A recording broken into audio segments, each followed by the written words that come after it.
I'm sure that many of you have been following the Senate's debate on healthcare reform. I'd like to take this opportunity to talk to you about my views on this important issue. First, let me say that our nation's healthcare system requires substantial reform. The status quo of soaring healthcare costs, families struggling, millions uninsured, and healthcare provider shortages is unacceptable. That is why I'm so disappointed that the partisan legislation before the Senate falls far short of what should be the goals of healthcare reform. This bill will actually increase healthcare costs, impose billions in new taxes, fees, and penalties, and hurt our seniors, healthcare providers, and small businesses. I simply could not support such a bill.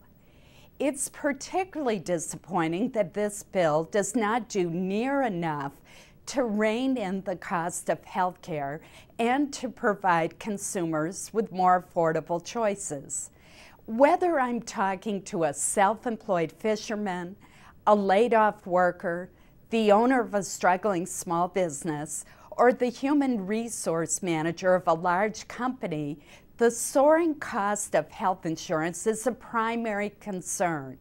Yet the government's own actuary projects that the healthcare costs of this nation will be higher as a result of this bill than under current law. I'm also deeply opposed to the nearly $500 billion in cuts to Medicare, a program that already has long-term financing problems. It's fiscally irresponsible to raid Medicare to pay for a new entitlement program at a time when the number of Medicare beneficiaries is on the rise. It makes no sense that this bill would slash more than $47 billion in payments to home health care and hospice providers. This is completely contrary to the goal of controlling healthcare costs because home care and hospice services have consistently proven to be cost-effective alternatives to institutional care. According to the Centers for Medicare and Medicaid's actuary, these deep cuts could push 1 in 5 hospitals, nursing homes, and home health providers into the red. Many of these providers would simply be forced to stop taking Medicare patients. That, in turn, would jeopardize access to care for millions of seniors. The comments of the CEO of Central Maine Healthcare reflect what I've heard from many of Maine's healthcare providers about this bill. He tells me that its passage would be disastrous for Maine and would saddle our hospitals with some $800 million in Medicare cuts over the next decade. Aside from the devastating cuts in Medicare, additional financing for this bill comes through an array of new taxes, penalties, and fees on individuals, employers, insurance providers, and medical device and pharmaceutical manufacturers. Here's the problem. The CBO, that's the Congressional Budget Office, and the Joint Committee on Taxation have testified that these costs, for the most part, will simply be passed on to consumers, further increasing the cost of health care for many Americans, the exact opposite of what health care reform should produce. Moreover, there's a 4-year gap between when these billions of new taxes are imposed and when the new subsidies go into effect. The result? The bill will provide fewer and more expensive insurance choices, particularly for many self-employed individuals who will never qualify for the subsidies. The detrimental impact of this bill on our nation's small businesses concerns me greatly.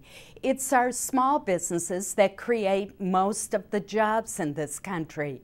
Yet this bill would discourage small employers from hiring more employees. It would discourage them from paying them better. It could also lead to onerous financial penalties on small businesses that are already struggling to provide health insurance for their employees.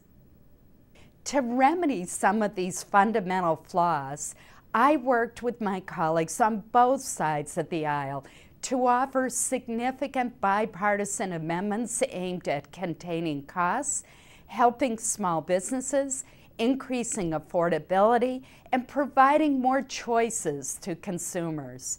Unfortunately, we were precluded from offering our amendments due to procedural roadblocks.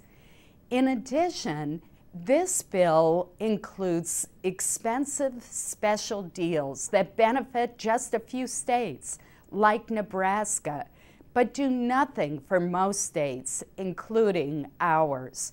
This is simply poor public policy. The health care legislation before the Senate has enormous consequences for our economy and for our society. The Senate missed the opportunity to produce true bipartisan health reform. Unfortunately, the process became too divisive and partisan. The result is a bill that takes us in the wrong direction and that would do more harm than good. Keeping in mind the oath that every physician takes to first do no harm, I will cast my vote against this legislation. It is my hope that with the new year, we could take a fresh look at healthcare and many other challenges facing our nation.